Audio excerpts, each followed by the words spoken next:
Now, when we have Islamic banks in any country, and the conventional banks is there, the situation is different. Now, if you are living in a country where there is no Islamic bank, or the Islamic bank is so weak, they cannot provide any service. In this situation, we can say to you, go ahead, go with the conventional banks. You can use conventional banks because it's a necessity nowadays, especially in well-advanced countries.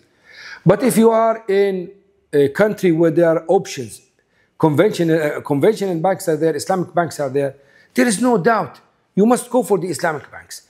Now the problem with the people that they just keep repeating what they heard 10 years ago. Islamic banks are improving, alhamdulillah. Every year they are improving and they are trying to tackle the issues they have.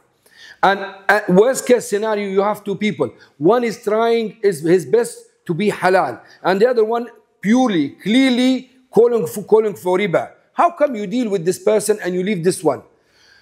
We are not saying Islamic banks are perfect. We mentioned this before. They are not perfect. They are human beings. But many of them, they are doing their best to halalize and to make the contracts based on the halal way.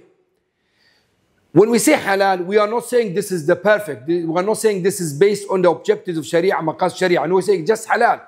I mentioned many times, one of the purpose of getting married to have children, and you're still allowed to marry someone that she cannot deliver babies. So it's halal, but it's not preferable. So the same with the Islamic banks. There might be some contracts, it is not preferable, but it's halal. So how come you go for riba, conventional banks, and if the halal? I think, and I believe, if there is any halal Islamic banks trying to work on halal basis, you are not allowed to work with the conventional banks for luxury reason.